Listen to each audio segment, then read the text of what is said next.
Joining us now is ABC News contributor and former senior official for the FBI, Richard Frankel. Richard, thank you so much for being here tonight. It's now been 3 days since the American missionaries were kidnapped. Give us a reality check of what the situation is on the ground for U.S. officials and what you know about the gang that's behind this.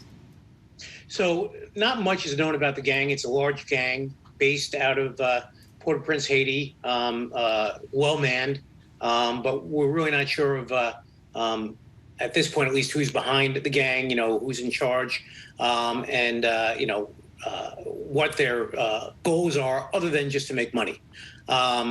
What's going on now is that, as I understand it, there has been a request for ransom by the hostage takers, or a demand. The demand is for $17 million, $1 million per hostage. And you'll have the families either working through a representative of the family, a third-party negotiator, somebody who was hired by the family, or by somebody associated with the church business that they all are part of, negotiating with the hostage takers in some manner. And it may just be saying, okay, we have the demand for them for money, but how are they? Can you send us videos of them? Show us that they're all okay, that they're not injured, that they've all survived, that there's no illness, everything along that line.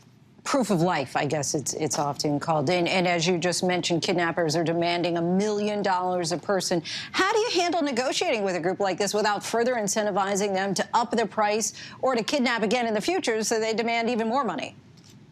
Well, that is a concern, not really of the family, to be quite honest. The families, their goal is to just get the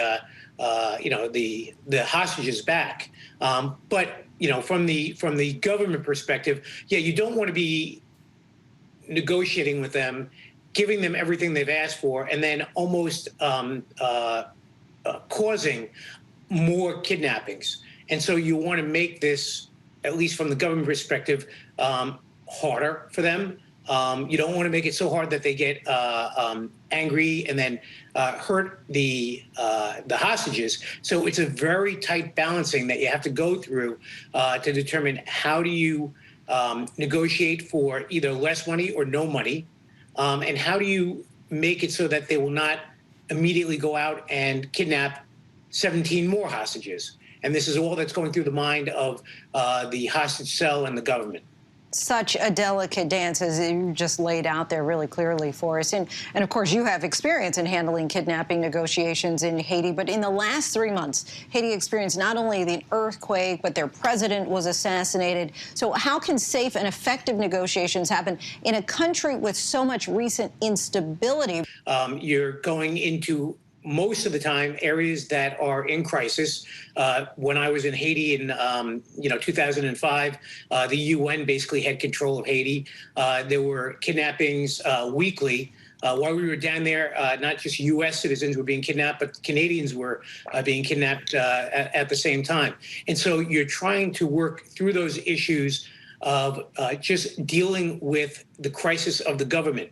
And in Haiti right now, like you said, it's in crisis. They've had the earthquake, they've had the presidential killing, they've had hostages taken on a daily basis at times. And it's not just foreigners.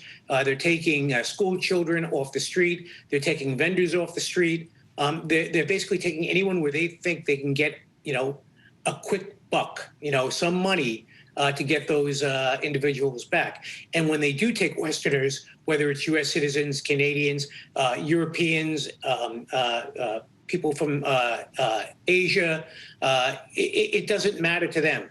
All they're looking for is somebody who they think has deep pockets, who can pay the negotiators the top dollar, and that's what they're going to go for. Our Marcus Moore, in fact, spoke to a Haitian priest who was kidnapped for 20 days earlier this year. 20 days is a long time. Is there any way to anticipate, if with the U.S. involvement at this point, that this case will be able to be resolved sooner than that? No, that's the thing.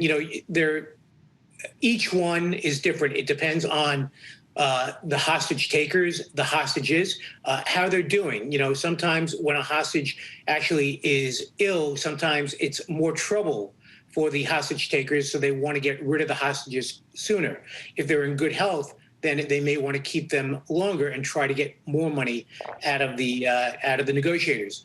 The fact that we have 17 kidnapped at the same time, that is, in my opinion, that's game changing in the sense that when I was doing it, they were kidnapped one, maybe two. They've got to be able to handle and keep those people, contained so that they can get their money back. And 17, no matter what, that's a stretch. And so as we go further into the days, I think you're going to see there probably is going to be a strain on both sides. Really helpful background information. Richard Frankel, we thank you so much. Thank you. Hi, everyone. George Stephanopoulos here. Thanks for checking out the ABC News YouTube channel. If you'd like to get more videos, show highlights, and watch live event coverage, click on the right over here to subscribe to our channel. And don't forget to download the ABC News app for breaking news alerts. Thanks for watching.